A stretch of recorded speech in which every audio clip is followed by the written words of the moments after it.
A Rússia acabou de abandonar mais um general de alto escalão novamente.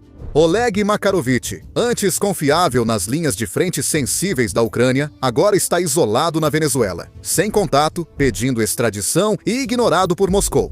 Por que foi deixado para trás? Essa é a grande questão. O Kremlin apresenta isso publicamente como promoção ou realocação, mas a verdade é bem mais sombria.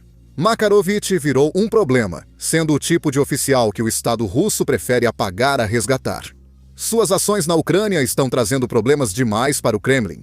Para entender como um general de 3 estrelas foi exilado, é preciso saber quem ele era e o sistema rigoroso que o formou. Makarovich não era imprudente e também não era uma exceção estranha. Na verdade, ele era tão comum quanto um general sênior russo pode ser. Ele era um produto típico das forças armadas pós-soviéticas, moldado cuidadosamente pelo sistema que o formou. Esse sistema não valorizava pensamento ousado nem liderança criativa, mas sim a sobrevivência. Ele ensinava aos oficiais que obedecer às regras era mais importante que vencer e que a obediência valia mais que os resultados. O problema não era a ordem falhar, mas sim questioná-la. O início da carreira dele foi parecido com o de muitos. Serviu em estruturas soviéticas que pouco mudaram após o fim da URSS. Os uniformes e bandeiras mudaram, mas os hábitos permaneceram. Sua educação reforçou essa mentalidade, já que escolas militares priorizavam hierarquia e disciplina. Oficiais eram treinados para seguir a cadeia de comando, não desafiá-la. Debater era visto como fraqueza e pensar de forma independente, como risco. À medida que ele subia de patente, as regras ficavam ainda mais claras. A promoção não vinha do desempenho dos soldados sob seu comando, mas sim da confiança de quem estava acima dele. Os oficiais avançavam sendo confiáveis, discretos e alinhados com seus superiores. A responsabilidade sobe, não desce. E Makarovich aprendeu bem essas regras. Ele não quebrou o sistema, mas o dominou, e assim se tornou o tipo de general que o exército russo foi feito para criar. Quando a Rússia lançou sua invasão em grande escala à Ucrânia, Makarovich representava toda uma geração de oficiais superiores. Eram homens moldados pela decadência, treinados para proteger as aparências e os resultados. Esse contexto é importante porque os fracassos da Rússia na Ucrânia não vieram de uma decisão ruim, mas de algo mais profundo e perigoso. O sistema recompensava a lealdade, mesmo falhando, e punia a honestidade que ameaçava a imagem de controle. Problemas eram encobertos, não resolvidos. Alertas eram ignorados em vez de levados a sério. Com o tempo, essas escolhas se acumularam e pequenas rachaduras viraram danos reais.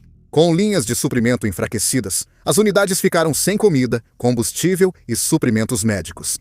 As estruturas de comando tornaram-se rígidas e lentas, presas a planos desatualizados em relação ao que ocorria no terreno. Quando as coisas começaram a dar errado, o sistema não conseguiu se ajustar. Ele não sabia como fazer isso. Essas fraquezas não eram novas. Já estavam lá há anos. A Ucrânia expôs a situação em uma escala inegável. Em meados de 2023, a pressão tornou-se impossível de ignorar. Unidades da linha de frente relataram receber só 30 a 40% da munição necessária para lutar. Soldados feridos esperavam horas pela evacuação, muito além da chamada hora de ouro, recomendada, às vezes 6, 8 ou até 12 horas. Brigadas inteiras permaneceram em combate, mesmo perdendo mais de 40% do seu efetivo. Esses não foram casos raros ou falhas isoladas, mas sinais claros de um sistema colapsando sob pressão.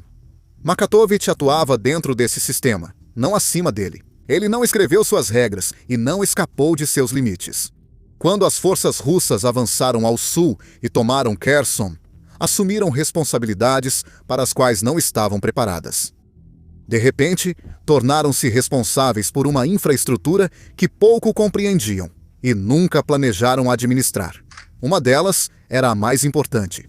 A represa de Nova Kakhovka era um enorme projeto da era soviética que controlava o abastecimento de água, eletricidade e agricultura em uma vasta região do sul da Ucrânia. Isso não era apenas concreto e aço, era a espinha dorsal da sobrevivência da região. Cidades, fazendas e comunidades inteiras dependiam dela e foram construídas em torno da estabilidade que oferecia.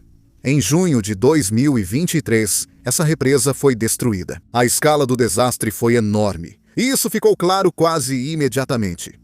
Estima-se que 18 quilômetros cúbicos de água desceram rio abaixo com uma força avassaladora. Mais de 40 cidades e vilarejos foram inundados. Mais de 80 mil pessoas foram colocadas em perigo imediato. Bairros inteiros desapareceram em poucas horas, engolidos por uma água que se movia mais rápido do que os avisos podiam chegar.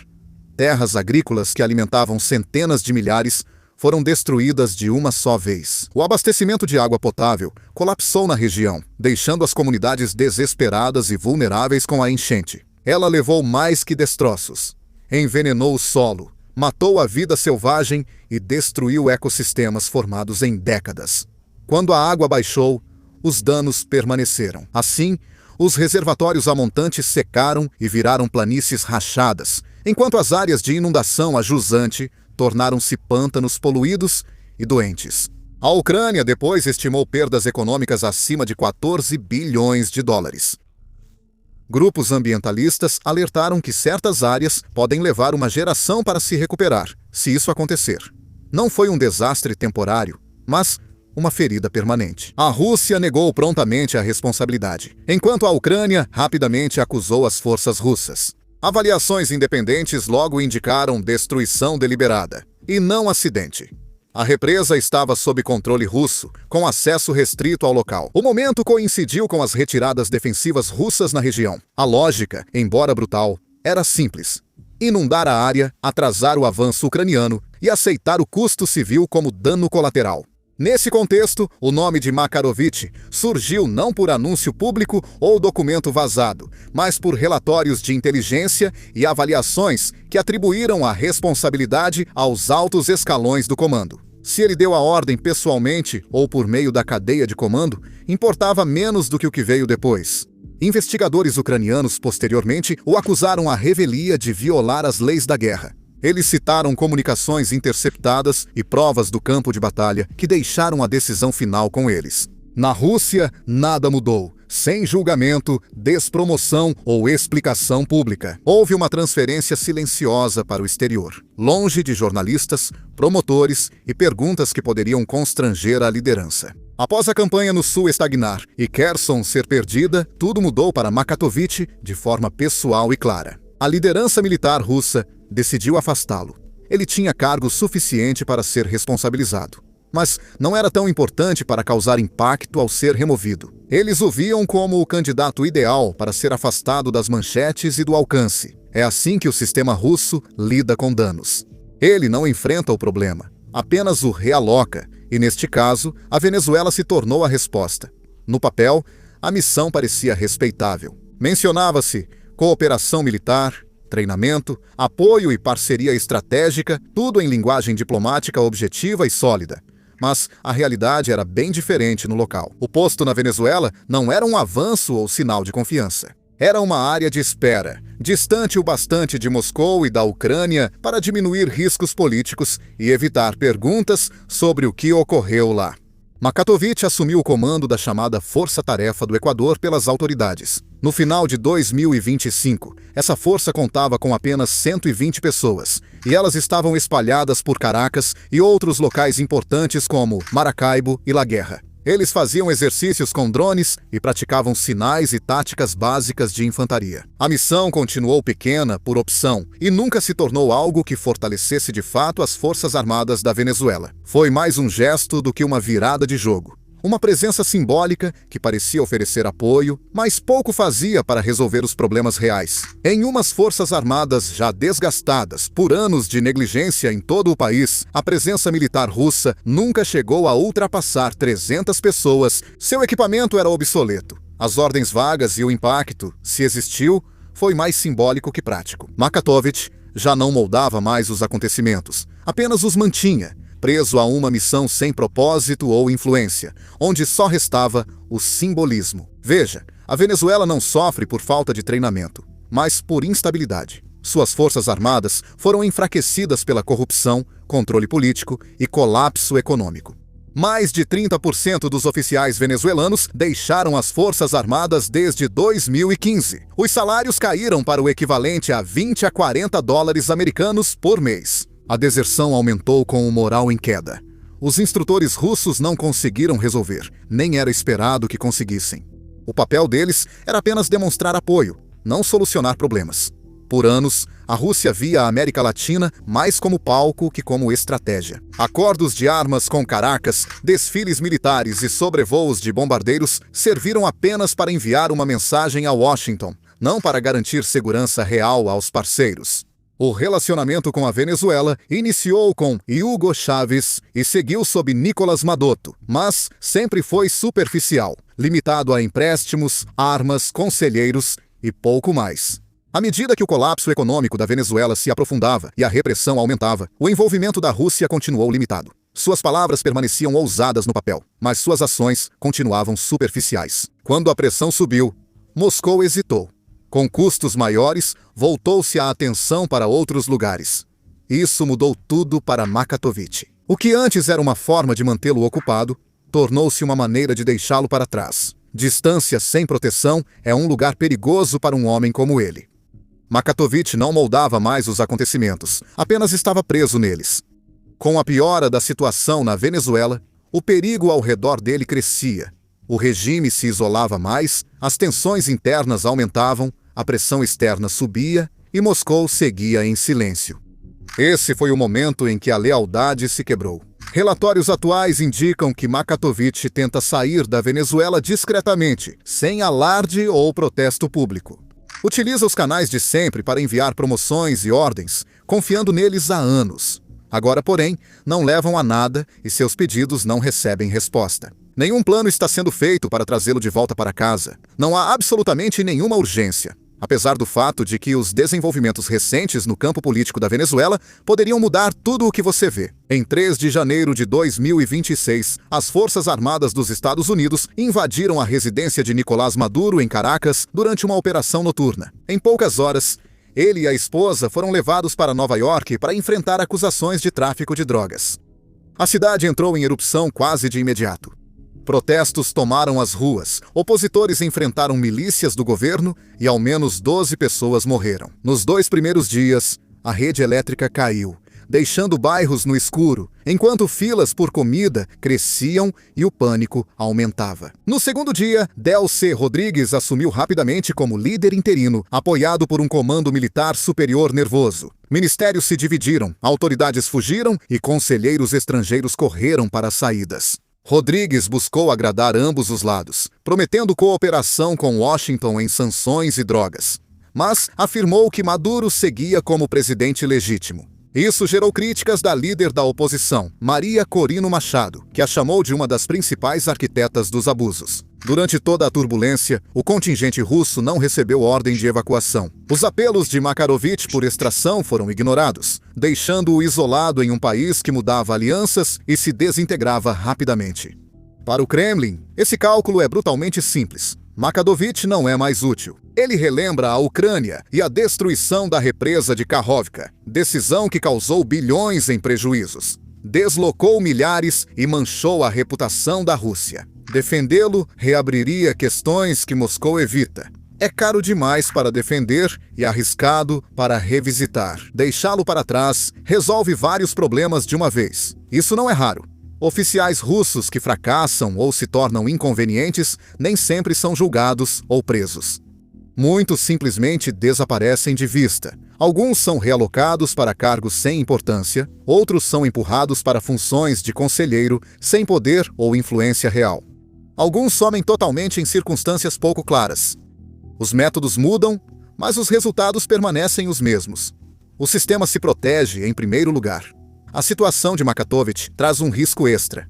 A distância cria vulnerabilidade. Um homem que sabe demais e se sente abandonado pelo sistema que antes o protegia se torna imprevisível. Testemunhas são memórias perigosas. Ainda mais, ele está envolvido nas operações em Kherson e nas decisões que definiram a campanha. Em um sistema que valoriza o silêncio, até o isolamento pode ser visto como ameaça. Com alianças fragmentadas e proteções frágeis na Venezuela, a distância vira um barril de pólvora. Makatovich guarda muitos segredos. O rompimento da barragem, a queda das posições ucranianas, o colapso das táticas russas em um regime em ruínas. A deserção não é mais apenas um sussurro, é uma opção real. A história mostra figuras marginalizadas, mudando de lado por sobrevivência. Desertores da Guerra Fria e generais buscando segurança ilustram como o isolamento leva à ação. A inteligência ucraniana manteve o foco nele, lembrando Moscou que o mundo ainda observa. Se ele saísse ou fosse forçado a partir, poderia cair nas mãos de pessoas ávidas por respostas e informações internas, não só acusações. O silêncio de Moscou aumenta esse risco. General esquecido virou possível fonte de vazamento. Um homem isolado em Caracas detém detalhes que podem desmontar narrativas cuidadosamente protegidas e expor a fragilidade de um sistema construído sobre o descarte. O isolamento dele não é mais apenas um problema dele, é um aviso do que acontece quando a proteção é condicional. Mas essa história não é realmente sobre um general.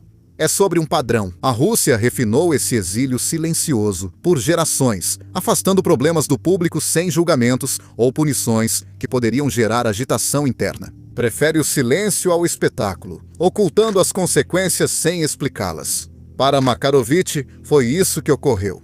Ele não está sozinho, mas está isolado, levado para as margens enquanto o mundo segue em frente. Mas, se olharmos para o quadro maior da história russa, veremos que ele está em boa companhia. Isso porque essa prática remonta a muitas décadas. No final da década de 1930, sob Joseph Stalin, ela atingiu sua forma mais brutal. Stalin era paranoico em relação aos seus rivais dentro do governo e do exército. Com a guerra na Europa, ele expurgou a liderança do Exército Vermelho, acusando oficiais de traição. Milhares foram presos, executados ou encarcerados, e muitos líderes militares substituídos, enfraquecendo o exército ao eliminar talentos e ideias independentes. Quando Hitler invadiu em 1941, nem quem sobreviveu estava seguro após a Segunda Guerra Mundial. Georgy Zhukov, o general que liderou o ataque final a Berlim e se tornou um herói nacional, caiu em desgraça.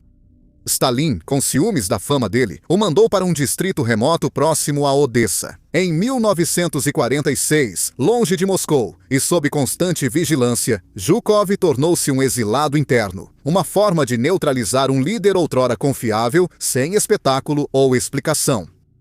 Ele só voltou após a morte de Stalin, já sob Putin. O exílio silencioso ganhou forma moderna, ligado ao passado na inteligência. Generais desonrados recebem o chamado exílio, de uniforme. São enviados para postos distantes ou empregos sem futuro, deixando claro que não são mais confiáveis. Lealdade só importa enquanto serve ao controle. A guerra na Ucrânia acelerou esse processo em 2022. Mais de uma dúzia de comandantes de alto escalão foram demitidos ou transferidos após os primeiros reveses. Sergei Serovikin, antes conhecido por sua postura rígida na Síria, assumiu o comando na Ucrânia, mas foi suspeito de ligações com um motim. Em 2023, ele sumiu das linhas de frente e voltou em um papel discreto de coordenação, longe das batalhas principais. Ivan Popov, líder dos 58. O exército criticou publicamente a falta de suprimentos em 2023. Ele foi demitido e preso sob acusações de fraude antes de ser enviado de volta para um perigoso comando na linha de frente em 2025. Alexander Lapin supervisionou retiradas e derrotas em Liman, Kharkiv e Kursk. Ele foi demitido do serviço em setembro de 2025 e colocado em um cargo civil de consultoria em Tardistão, focado em veteranos isolados e destituídos de comando. Ele teve uma transição tranquila e permaneceu em silêncio. Essas ações seguem uma lógica familiar.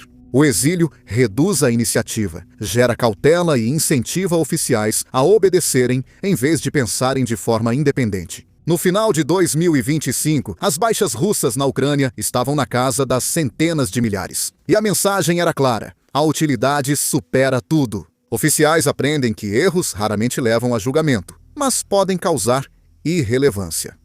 Aliados notam que compromissos somem quando os custos crescem. Então, veja, Makatovich faz parte de uma longa linhagem de generais deixados de lado, quando o custo de mantê-los aumenta. O método muda, mas o controle segue como prioridade. O restante é secundário. O exílio descartável é silencioso, invisível e limpo, mas carrega um peso que vai muito além do homem no posto remoto. Para Moscou, para os militares, para o próprio sistema. É um aviso. No momento em que você perde seu valor, é deixado para trás. Então, após isso, o que acontece com Makatovich? Sinceramente, a resposta não é simples. História e geopolítica atual indicam vários caminhos, cada um com riscos para ele, a Rússia e a região. A situação dele depende das prioridades de Moscou, da pressão dos Iwate e do fato de ser uma peça perigosa de conhecimento que o Kremlin gostaria de controlar. Um cenário provável é que a Rússia acabe trazendo ele de volta para casa. Eles poderiam apresentar isso como uma rotação de rotina ou uma realocação padrão para evitar constrangimento. Esse é um terreno familiar para o Kremlin. Sergei Serovikin, afastado por suspeita de ligação ao motim de Purgozhin, foi discretamente transferido para a África, mas seguiu no círculo.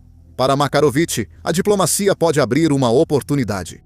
Lavrov já telefonou para Delcy Rodrigues para expressar apoio e incentivar a manutenção dos laços. A região do Orinoco, na Venezuela, onde a Rússia tem bilhões investidos, pode ser vantajosa se Rodrigues aceitar influência russa limitada nas negociações de alívio de sanções. Makarovich pode retornar discretamente em um voo militar via Cuba ou Nicarágua. Se a pressão dos Zenaisia e os pedidos para expulsar conselheiros russos crescerem, Moscou pode adiar. Mantendo-o como moeda de troca, o mais provável é que retorne discretamente a Moscou, talvez ensinando em uma academia de defesa ou sob investigação interna. Controlando o Kremlin sem repercussão pública, o pior cenário é a deserção, isolado e sem saída adequada. Makatovich possui conhecimentos explosivos, falhas de comando em Kherson, o rompimento da represa de Kakhovka e os bastidores das táticas russas, que agora auxiliam as forças venezuelanas. A história registra oficiais que trocaram de lado pela sobrevivência, de desertores da Guerra Fria a Viktor Suvorov em 1978.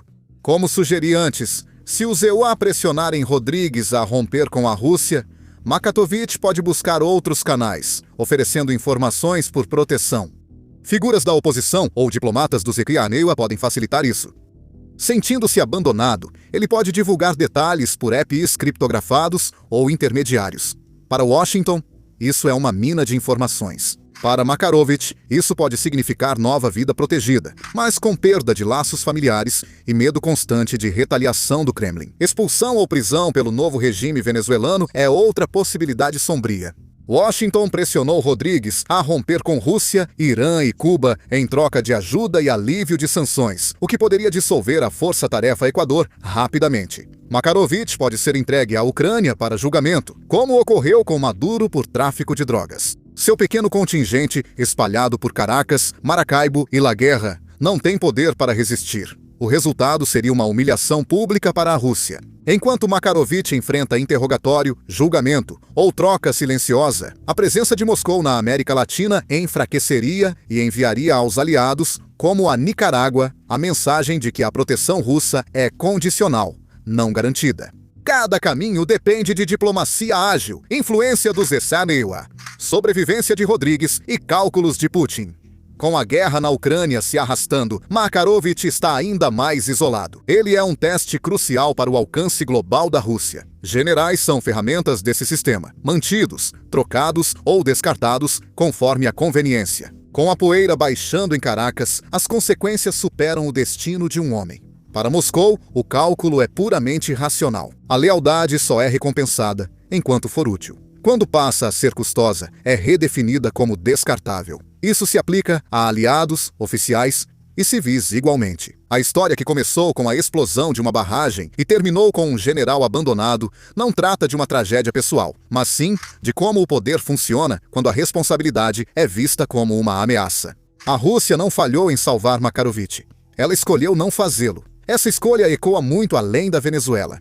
Isso mostra aos parceiros que a proteção é condicional e aos oficiais que o serviço não garante segurança. E para o mundo, mostra que por trás da linguagem de força e lealdade há um sistema baseado na descartabilidade. Makarovich não é exceção, mas um estudo de caso. Um que liga cidades ucranianas alagadas, um Estado latino-americano em crise e uma cultura militar que ignora seus problemas. E esse é o argumento final. A Rússia não apoia seus aliados, não apoia seus generais, ela apoia apenas o que lhe convém.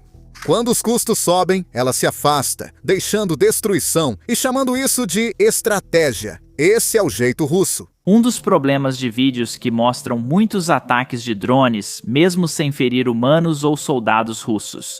O YouTube geralmente desmonetiza ou restringe nossos vídeos? Na verdade, na última semana, tivemos 4 vídeos de guerra desmonetizados. Segundo o YouTube, ataques de drones ou imagens da linha de frente não são adequados para anunciantes, por isso os vídeos são restritos. Essa é a realidade da guerra moderna, que os ucranianos enfrentam e tentam sobreviver.